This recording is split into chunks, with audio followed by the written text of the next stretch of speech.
দীর্ঘ প্রতীক্ষার অবসান হতে চলেছে জলপাইগুড়ির দিনবাজারে। বাজারের একটা অংশ আগুনে পুড়ে যাওয়ার পর নতুন মার্কেট কমপ্লেক্স তৈরির কাজ শুরু হয়। কাজ শেষ হয়ে গেল, কেন তার উদ্বোধন হচ্ছে না তা নিয়ে চিন্তায় ছিলেন ব্যবসায়ীরা। অবশেষে এবার নতুন মার্কেট কমপ্লেক্সে লাইট লাগানোর কাজ শুরু হলো, যা দেখে খুশি এলাকার ব্যবসায়ীরা। খুব শীঘ্রই এই কমপ্লেক্সের উদ্বোধন হবে বলেও জানান পুরসভার chairman in council Sandip Mahato. আগামী 1 বৈশাখ বহুতল এই মার্কেট ভবন উদ্বোধন হওয়ার কথা জানান তিনি, যা শুনে খুশি দিনবাজারের দোকানিরা। বাইরে লাইটেরও কাজ চলছে, বিষয় কি যদি বলেন?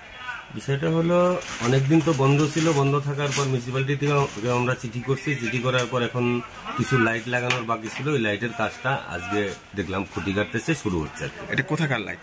এটা আমাদের বিল্ডিং এরই আউটসাইডের যে লাইটটা, ওই লাইটটা। কালকে আশা করছেন যে এবার মানে এরপরেই? হ্যাঁ, আমরা তো মনে করছি যে না, এখন সবকিছু কমপ্লিট করে দিবে। আমরা ম্যাডামকে, চেয়ারম্যান ম্যাডামকেও বলছি, তারপরে সবাইকেই বলা হয়েছে যে আমাদের এটা 1 বৈশাখে আমরা ওপেনিং করবো আর কি। এটাই আমাদের ইচ্ছা। ও, তাহলে হয়ে যাবে আশা করছেন? আশা করছি হয়ে যাবে, চেষ্টা করতেছি আর কি। কতগুলো দোকান রয়েছে এখানে? তো টোটাল দোকান আছে 337টা, তার মধ্যে আমাদের ব্যবসায়ীদের মধ্যে আছে 130 জন, আর বাদ বাকি ঘর তো বাড়তি আছে, সেটা মিউনিসিপ্যালিটির আন্ডারে আছে। তারা এখন কি করবে সেটা তাদের ব্যক্তিগত বিষয়। সবাইকে নিয়ে পেয়েছে? হ্যাঁ, মোটামুটি সবাই পেয়ে গেছে। 2-1 হয়তো যাদের সমস্যা ছিল, কাগজপত্রের সমস্যা ছিল, তারা হয়তো না পেতে পারে, তাছাড়া বাদ বাকিগুলো পেয়ে গেছে। আপনার নাম দাদা? আমার নাম শরৎ মন্ডল, দিনবাজার ব্যবসায়ী কল্যাণ সমিতির সম্পাদক।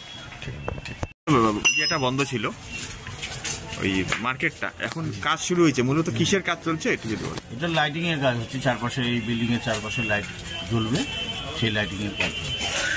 তাহলে কি আশায় আপনারা রয়েছেন যে আবার চালু হবে মার্কেট? হ্যাঁ, মার্কেট তো চালু হবে, 2 দিন আগে 2 দিন পরে চালু তো হবে। এখন দেওয়ার প্রক্রিয়া শুরু হয়েছে। ভিতরে কি লাইট ছিল না? ভেতরে লাইটিং এখন পুরোপুরি হয় না, মানে যার যার ঘরে শেষে লাইন নিবে। হ্যাঁ, লাইন তো মেন লাইন এসে করছে। এখন হচ্ছে ব্যাপার হচ্ছে ভেতরে যারা যারা দোকান নিবে তারা নিজস্ব টাকা পয়সা খরচা করে লাইন নিতে হবে। আচ্ছা, মানে এখন কি, মানে তাহলে এখন এগুলার চারপাশে যে আপনার হচ্ছে পোল বসবে, লাইন বাতি জ্বলবে, রাস্তার বাতি জ্বলবে। খুশি আপনারা যে কাজ আবার শুরু? হ্যাঁ, না ভালো, সবারই ভালো হবে। চারিদিকে লাইট জ্বলবে, আলো জ্বলবে, ভেতরে দোকান চালু হবে। আপনার নাম দাদা? আমার নাম Dilip Das. Disclaimer. This channel may not promote any violent, harmful or legal activities. All content provided by this channel is meant for an educational purpose only.